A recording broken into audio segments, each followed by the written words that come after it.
Welcome to the Well Seasoned Librarian Podcast. My name is Dean Jones. It's Season 8, Episode 22.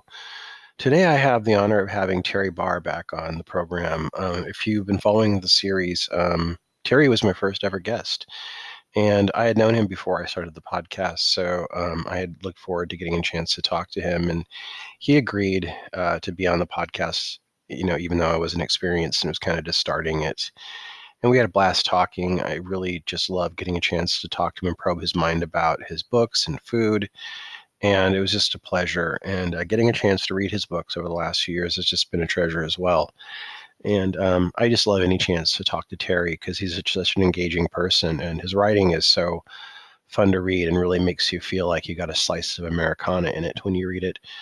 If you haven't read his work, I want to recommend highly that you do. We have links to his website and his latest book, American Crisis Playlist 2020-2021, in the bio. So you want to check that out as well. I'm going to take you to the conversation right away. Don't want to waste any more time. Here you go. Enjoy. Welcome to the Well Seasoned Librarian Podcast. I'm your host, Dean Jones. Today, I'm very blessed to have on the podcast again, Terry Barr, who is our first guest on the Well Seasoned Librarian Podcast. And I'm very happy to have him on again, but honestly, I'm just happy to talk to Terry in any context. Terry Barr's fourth essay collection, The American Crisis Playlist, 2020 to 2021, is available now from Red Hawk Publications.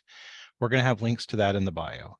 His essay, Greyhound Seats, won Tell Your Story 2022 Spring Essay Competition.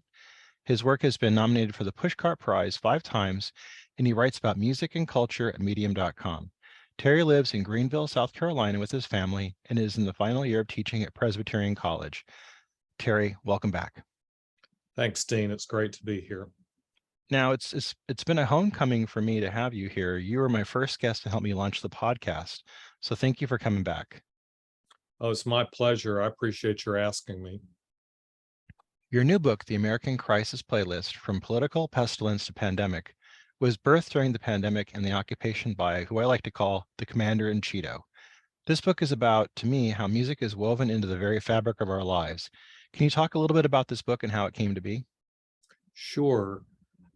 I was doing a weekly playlist series on Medium, and I think I called it something else. I just decided I wanted to go through and figure out the 10 songs that I was listening to that week and kind of rank them and get people to listen to more music. And then as 2020 began to really get crazy, and who knows exactly that moment, but I started thinking, we are, of course, in a crisis right now. We are facing a pandemic, but we're also facing, to me, a threat on democracy. And are we going to be able to survive it? And I was reading as much as I could on the political atmosphere, and it was just depressing me. And so I noticed that my depression would always get lifted a bit if I started playing more music. And so that's how I kind of got the idea to put the two together, that this is how a person can cope through the times of stress by playing the music that's always comforted him or her, and while also being on the lookout for new music. So I started thinking about all the songs that I was loving, and it was fun to just do a top 10 each week. But then it became clear that I should pick out songs that also commented on that week's political or viral happenings, and how this music is always underscored and sometimes led us through bad times. I mean, you can think about the civil rights struggle if you want to. You can even think about Woody Guthrie and more Depression era music. We've always listened to music to help us cope. I mean, obviously the slaves in the South, when they worked the fields, would sing spirituals, and they did this to try to give them some sense of hope or help them endure. And so, again, very humbly, I was trying to bring something to those who read me on Medium and to myself that would give me some way to get through what I wasn't sure any of us would really get through. There was something in the book that I saw more than once that really made me smile, because it made me think of the times I watched Saturday Night Live and I was introduced to musical guests that I'd never seen before. And I think that people that, if you're young enough that you don't remember, before the internet where you could just like go onto Spotify or whatever and listen to stuff at your choosing, back when we didn't have that, it was kind of more rare. So groups like Devo, the B-52s, Tom Waits, I was poleaxed by seeing these guests. You talked about that a little bit in your book. Do you want to kind of expound on that? Well, I've always loved that feature of Saturday Night Live, and it's the same thing I've grown to appreciate. I don't watch a lot of late night talk shows, but I will scan to see if Jimmy Kimmel or Colbert are having interesting musical guests. I grew up in an era where I would watch anything from Dean Martin to Glenn Campbell to Johnny Cash to even Hee Haw, mainly to see who the pop and rock and soul performers would be, because that was always my passion as a kid, that part of pop culture. And so Saturday Night Live, when I started rewatching it right after Hillary Clinton lost the 2016 election, technically lost it, the band that was on that week was A Tribe Called Quest, whom I knew but didn't really know too much about. And so they did the song We the People that week. And that was a moment, I think Dave Chappelle was the guest host, like he was this past week. And watching A Tribe Called Quest and thinking about what they were saying in that song, We the People, was one of those moments where I thought, okay, this is really, really dark. But here's a group that's going to help us look at the darkness and show us that the darkness isn't new. It's been there for many of us, certainly people of color, for as long as America's been here. So let's not give up. This is bleak, but it's not over. I love that. That's very well said. I wanted to ask you if you could read a segment of your book to kind of give an example for the people listening to the podcast, what it talks about. Yeah, I'd be glad to. So it is organized into 52 units because it lasted for a year. There are some interludes. And so oftentimes the chapters simply wrote themselves because of what was happening in the country. So, and then in my own personal life. But the one I'm going to read is, it's pretty much in the center of the book. I call it the centerpiece, and it's called Playlist Number 30. And it was set on January 10th, 2021, 4 days, of course, after the coup attempt.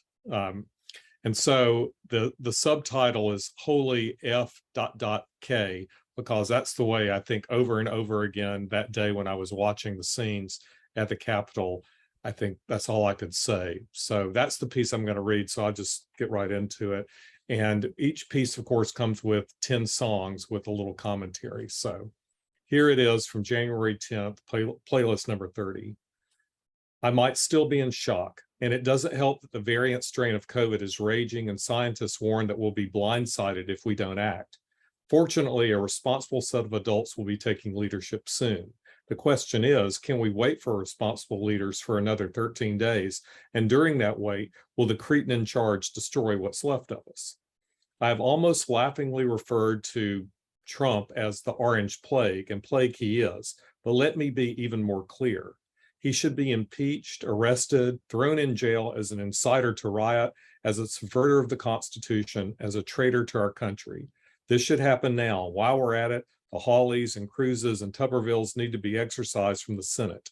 Treason is treason, tyrants are tyrants, and what we have had for 4 years is a drift and then a locomotive toward authoritarian dictatorship. Why anyone would invest so much in one mortal man, I'll leave to the historians and theologians. I've never seen nor imagined I would see what transpired at the US Capitol yesterday. Trump is unhinged. He's a psychopath, and to believe anything else is to continue believing that the world is flat and that QAnon conspiracists are playing with a full set of brains. I remember this summer seeing the bunker of Q, Trump train and Don't Tread on Me beachcombers set up in a compound near us on Edisto Beach. They drove trucks with Trump banners and were raising children in their mold. They looked normal and very, very white, even in the sun. They aren't normal, though. I understand that they believe that they are victims or aggrieved and somehow see their world slipping from them. However, I have no sympathy for them, no bond with them, and I do not share, support, condone, nor am willing to tolerate any longer their delusion. That doesn't mean I'm up for physical conflict, but that I'm tired of mincing words. I've written before that I want music to be my saving resolution for this year. Music, sadly, will not save us, but maybe it will sustain something of our collective sanity and help our better angels to appear and serve us. The crisis continues, it worsens, and so here's coping. And then the playlist goes quickly like this. Song number 1, The Man Who Sold the World from David Bowie on a remastered album, The Man Who Sold the World, which originally appeared in 1970. How on earth can so many believe such a charlatan, such a huckster, such a lying cheat? How has he sold his followers such a distorted, nightmarish vision of us? Why are so many still following him as if he's Jesus or something? And make no mistake, many Christians somehow believe he is.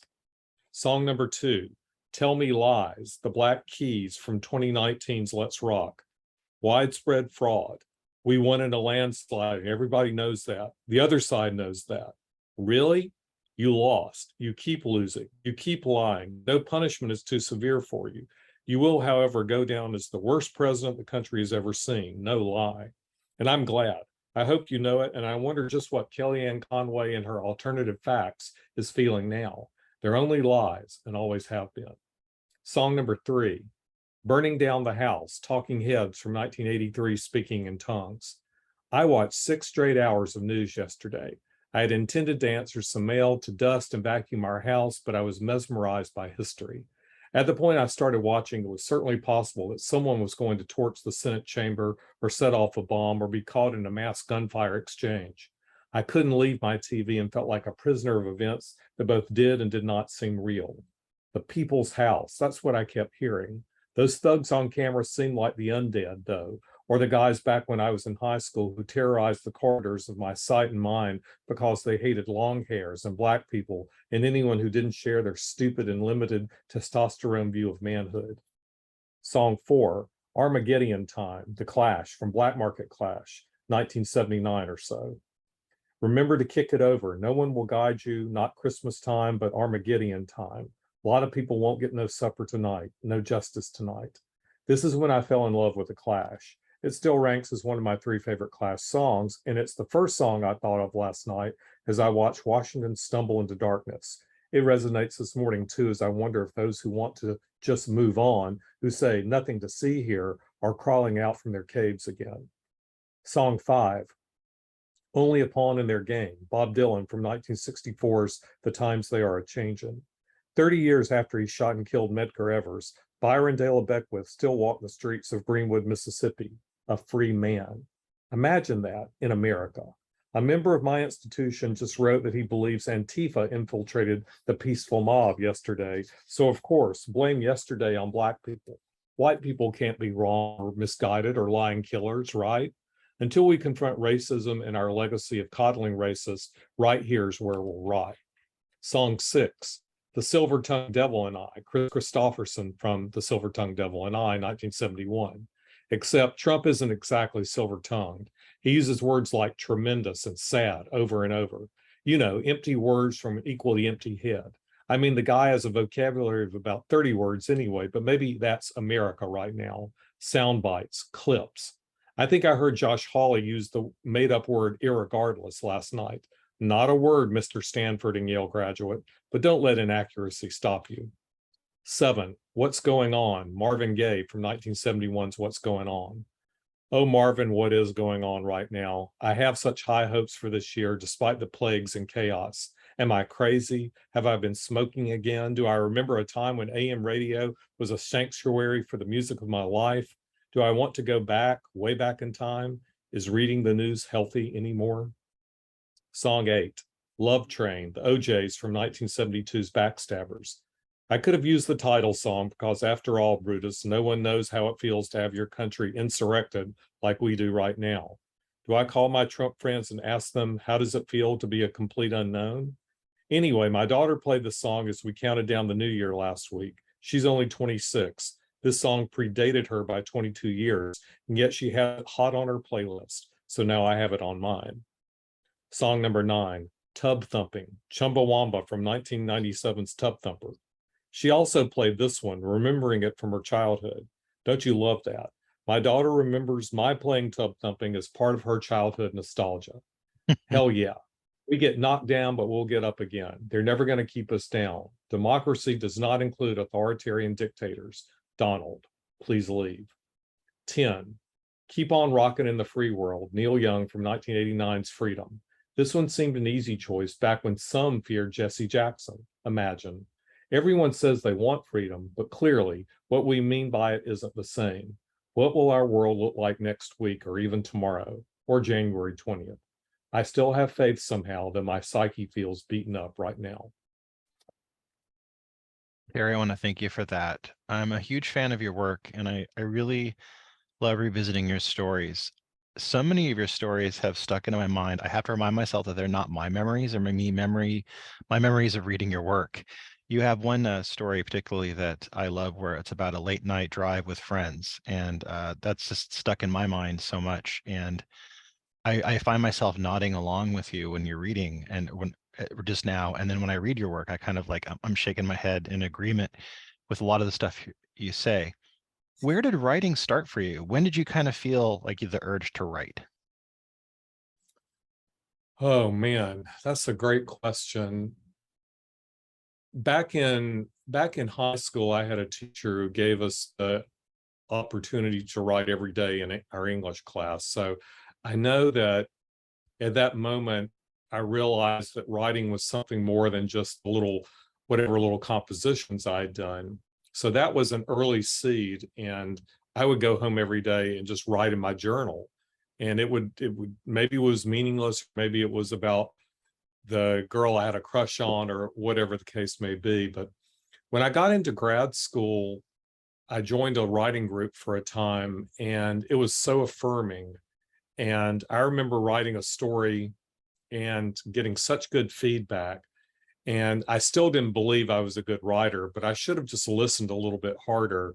And then when I got this job somewhere in the 90s, while I was still trying to produce academic essays, at some point, I decided to write about the experience of growing up in the South as in a mixed Jewish Christian home, but not knowing enough about the Jewish side. And so I just started writing about what it felt like to be caught somewhere in the middle of the world. And I realized that I really love to write.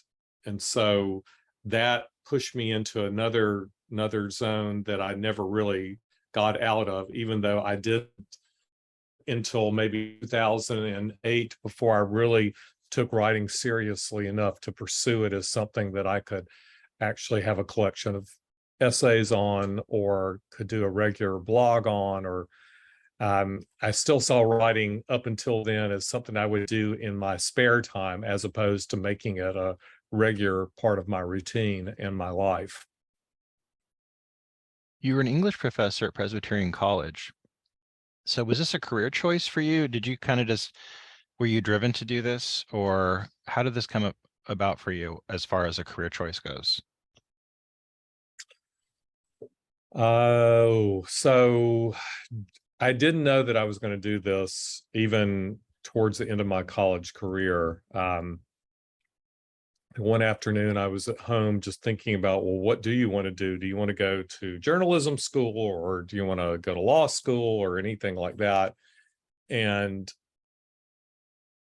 I just sat there thinking, what is it that I love to do? And what I love to do was to get in my English classes and talk about literature. And then I thought, well, that's just it. You want to be a professor. And it was just an afternoon like this. I was by myself, and it was the clearest revelation, short of realizing that I wanted to marry my wife, that I think I've ever had.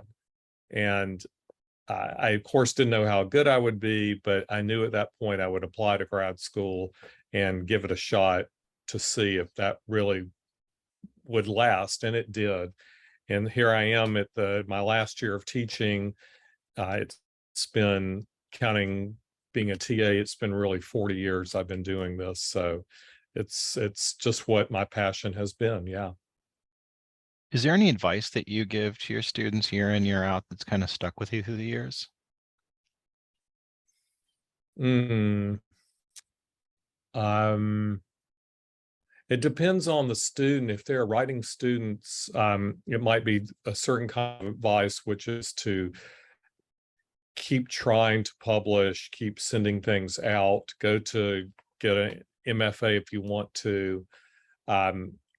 If it's the straight literature students, it more is if you truly have the passion to do it and can jump through the hurdles and the hoops of grad school programs, by all means do that. But I don't encourage many of those unless I can see clearly that they know what they're looking at clearly, that it's not, there's a lot of competition to get a job in academia, and depending on where you are, it probably isn't going to pay what you think it's going to pay either. So, but it's easy to see those students who just have a passion for literature and understand it.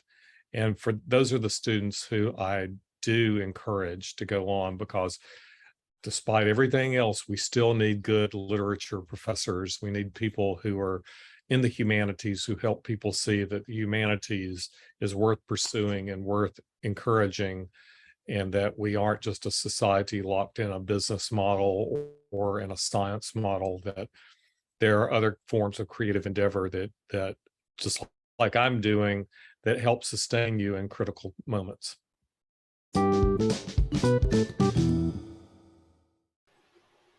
This episode is sponsored by Culinary Historians of Northern California, a Bay Area educational group dedicated to the study of food, drink, and culture in human history.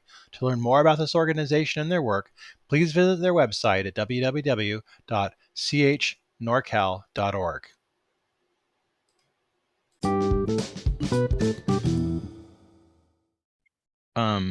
In 2017, Don't Date Baptist and Other Warnings from My Alabama Mother came out. What was your inspiration for writing it, and how did you kind of collect the essays in this book? I wanted to write about what it felt like to grow up in a relatively small town in a place that gets maligned, and sometimes deservedly so, Alabama, the South. I'd had a lot of models about writing what one's experiences are growing up in a world that seems very quaint and safe on the one hand, but also pretty dark on the other.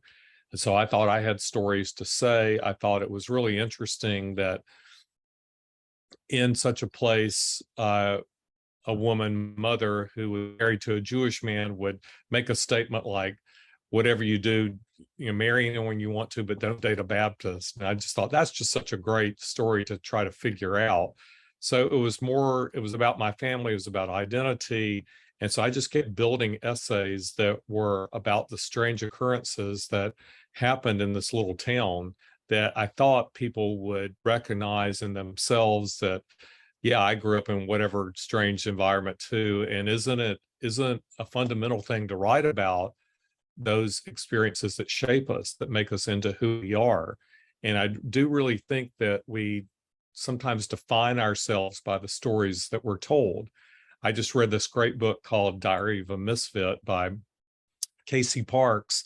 And she says towards the end of it, and the person that she's trying to write about, she realizes that maybe she didn't get the story right, or maybe the story she was told about this person wasn't right. But she said, it's because of that story, whether it's true or not, that I wanted to pursue what I did. And so our stories, the stories we hear, they don't have to be true, because they're nevertheless going to affect us and shape us. And so I did try to figure out how true these stories were, but then I realized it doesn't matter if they were true or not. They were the stories I heard. So how do I write about them? And isn't it fun to write about them? And wouldn't it be fun to share them with other people? Your next book, The Secrets I'm Dying to Tell You, came out in 2020, and this came out at the beginning of the pandemic. How did this affect the release of the book, and how you're able to kind of distribute it and talk about it with others? Well, I mean, the practical way it affected things is what couldn't do any live readings. And so fortunately, just like we're doing today, I was able to do a Zoom reading, several actually, sponsored, some by bookstores and others just by my setting up a particular reading to get people involved. I had held on, I tried to wait to release it, but who knew at that point when the pandemic was going to end? And so then I thought, well, maybe the best time to release it is now, because we can still gather somehow through Zoom, and maybe reading some of these stories. They're pretty dark. They're stories about the Me Too movement. They're stories about other deep secrets of some of my friends that really just devastated us all. I mean, there's stories, sadly, about people who were molested and raped. And so, again, it's that darker side to growing up in this place where these things weren't supposed to happen. And if they did happen, they got covered up. And it's an answer to all those people who would say, well, if something bad happened to you 10 years ago, why are you waiting to now to talk about it? And my answer is, well, how do you know what trauma this person went through and what it would take to actually talk about it? These are sometimes things we're even afraid to tell our therapist. And so I wanted to bring to light all these people who sat on stories for so long because they didn't feel like they'd be believed, because they were women or they were someone else, a kid. And we're always so ready to disbelieve the things that challenge our worlds. So again, maybe I thought at a time where we're going through a crisis unlike one we've seen for decades, maybe this is a time to start sharing these darker stories so that we see that this isn't the only crisis time we've ever gone through. And my mother had just died, and I could tell some of the stories because I wouldn't have told some of these stories about her had she still been alive. So there was that too. Your next book that came out at the same time was We Might As Well Eat: How to Survive Tornadoes, Alabama Football, and Your Southern Family. And this kind of came out at the same time period, but this was a little bit different than the other book. And I would say that there's a real marked difference between all the books you've done. Do you want to talk about this book a little bit and what kind of inspired you to write this? Well, you know this, and we've talked about this before, that food is so vital to our sustenance, our lives. But in the South, and particularly in my family, food was not just something that you ate to sustain yourself. It became something aesthetic. And so the way food is prepared, the way it's presented. And so I kind of wedded these ideas of Southern family, of cooking, and that other thing, Alabama football. It could have been Auburn football if I'd been raised in a different family, but all that just kind of saturated my world. And this culminated in that title, We Might As Well Eat, which is something that my mother said when I was at home visiting in April of whatever year that would have been, 2016, I think.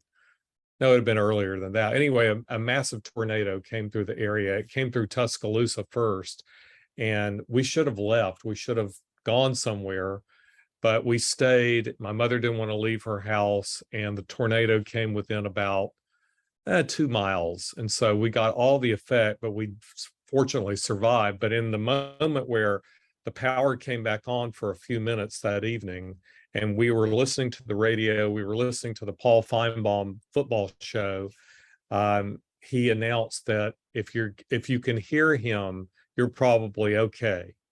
And so I had some relief, and that was my relief. My mother immediately jumped up and said, well, the power's back on. I'm going to go get us something for supper. We might as well eat.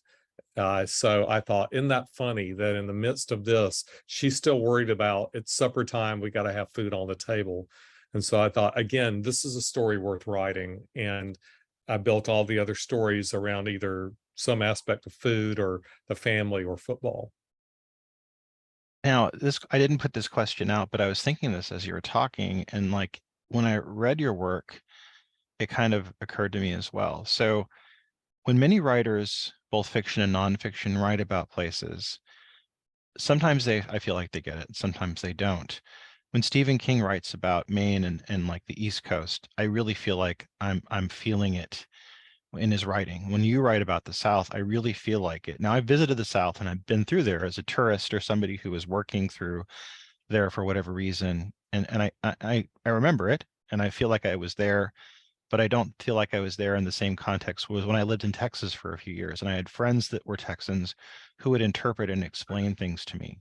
And I feel oftentimes you're explaining the South to the reader.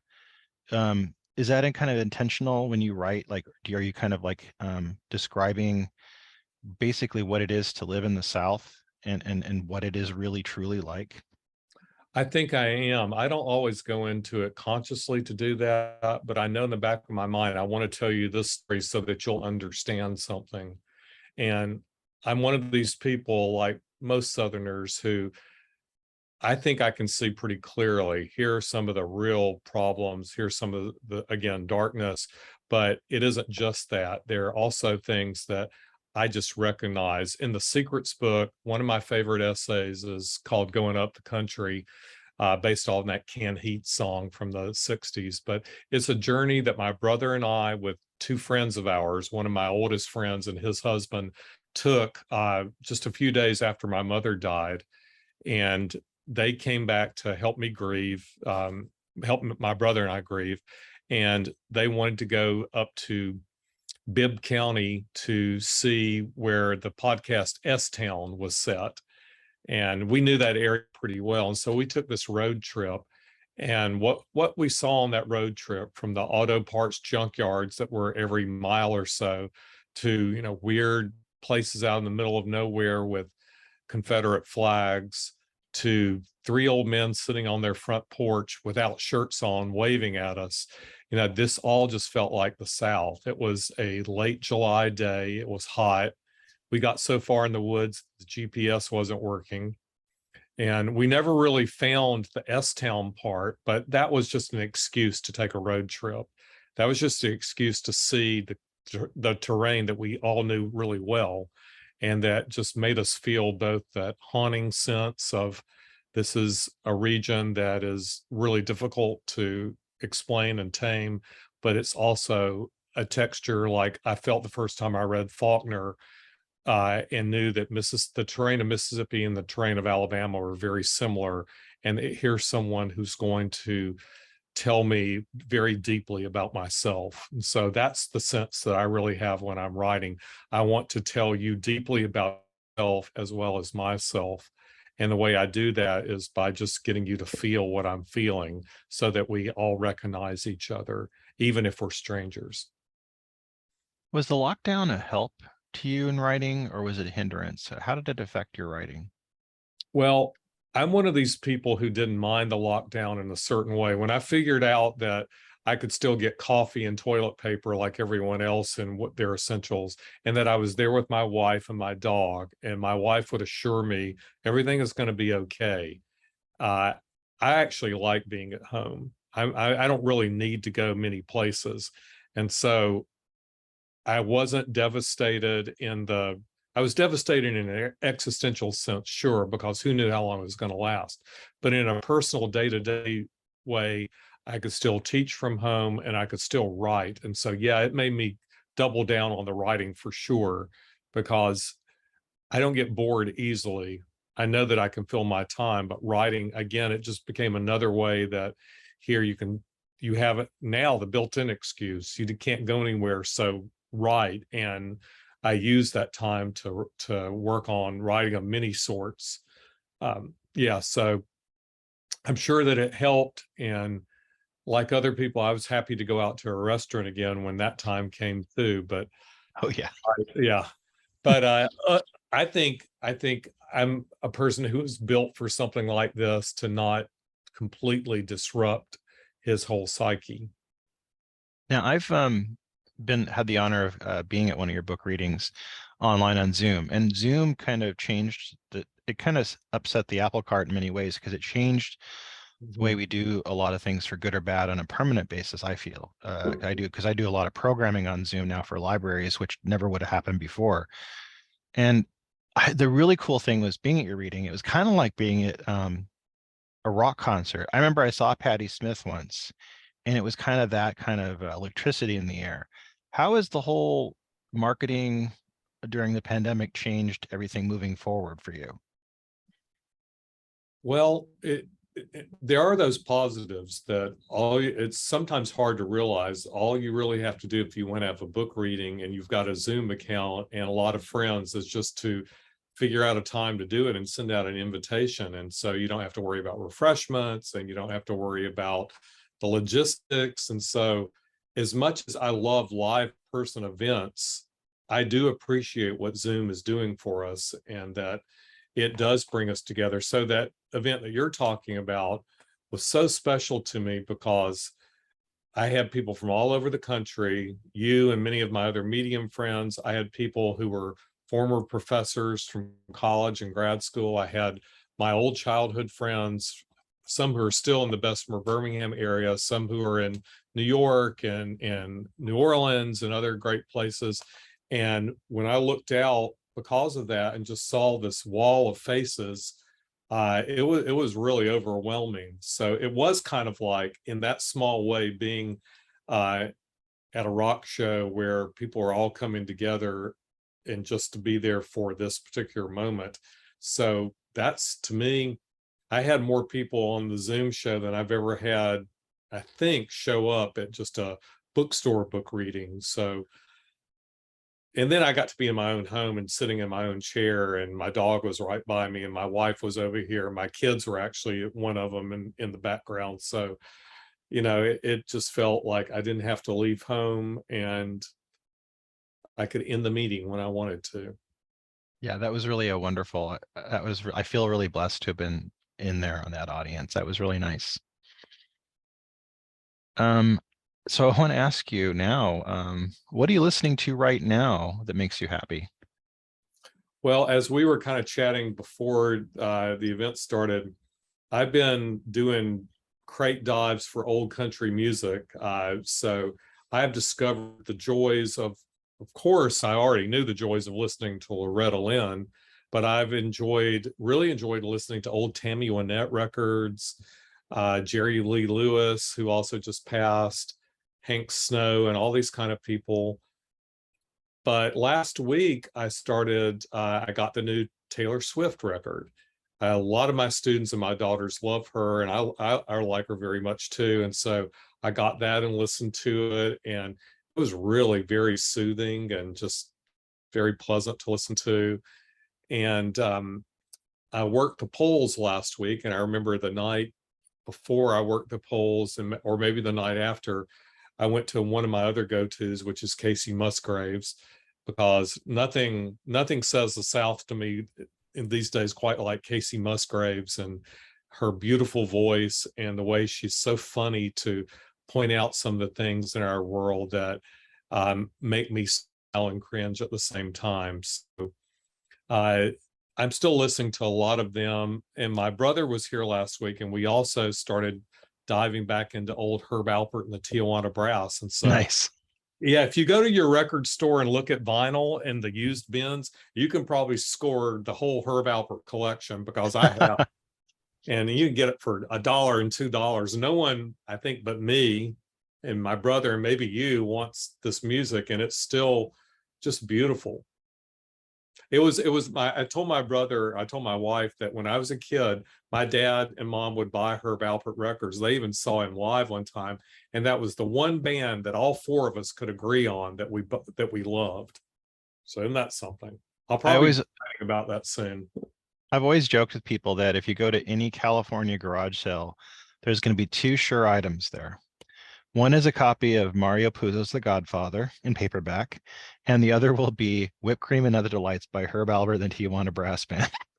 I just ordered that. That's not one that I've had, but I ordered a new vinyl copy from Amazon, and it ought to be getting to my house today.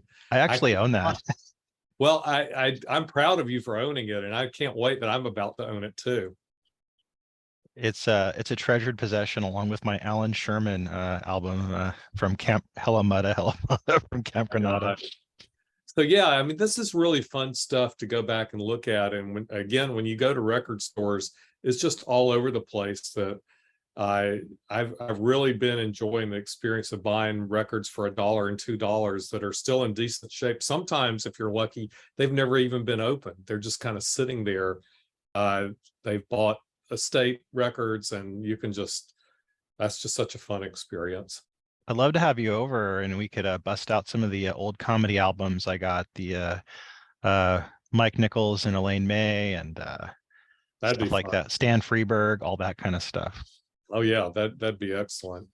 Yeah, so that's, one of the columns or one of the regular series I'm doing on the Riff right now is the crate diving series, where almost every week I talk about things that I've just found in used record stores to try to get people to go back and see that the music is out there and you don't have to spend a whole lot of money to actually own it. And if you got a turntable, oftentimes they're still in decent shape if you're just careful. And I don't know, I just feel like my life has been enriched again by doing this. So I try to keep that column almost weekly at this point. So a plug for the Riff again to go back and read about music. Now, speaking about that, I met you through Medium and a lot of other authors we both know, and I really have loved the punk rock nature of the Medium, how for good or bad, all kinds of writers are on there, and you could read all kinds of people you might not have been able to read otherwise. What has the Medium been like? What has it meant for your life as a writer? It's really, really been the foremost thing that's made writing fun. I do a lot of other kinds of long form writing, but when I submit those pieces to literary journals, it's almost as if it's the black hole. 6 months, 8 months go by, you don't hear from anybody to know whether that piece will be accepted. And publications on Medium, of course, are so immediate, and you generate readership, you get comments from your pieces, you even get a little money, not a lot, but you get some money depending on who you are. But it's so engaging, and that to me is the key.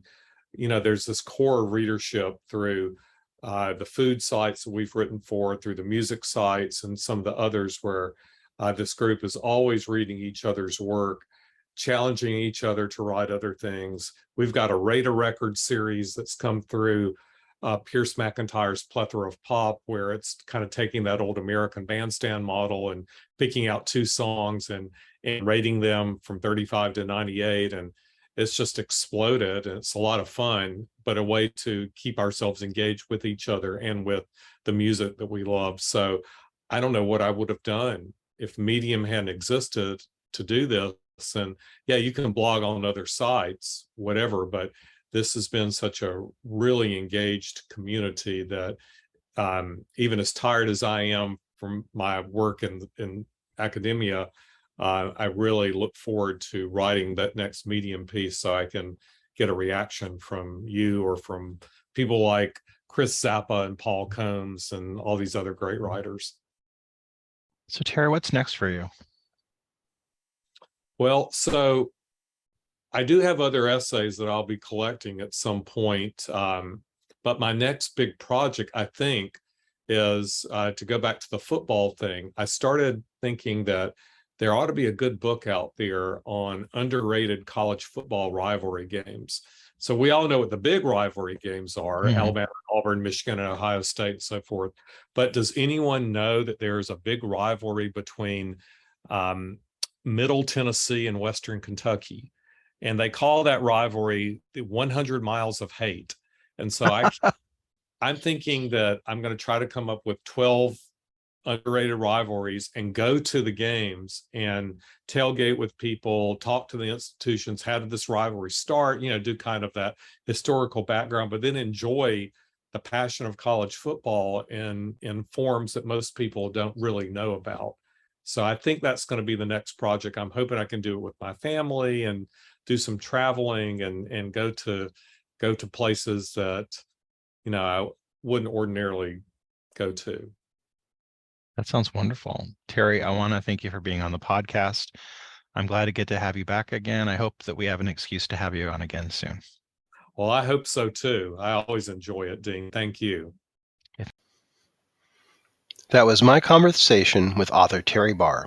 His book, The American Crisis Playlist, 2020 to 2021, is available through the link in the bio. Next week, we're going to be talking with James Bartlett, who is the author of books Gourmet Ghosts 1 and 2, Number 2 is the most recent volume. These books detail a tour through Los Angeles's restaurants, bars, and hotels, and some of the murders and famous goings-on that happened there, also dealing with the paranormal as well. Check that out next week, my interview with author James Bartlett. I hope you all have a really wonderful week, and you all have a great time cooking up a lot of wonderful things until I talk to you then.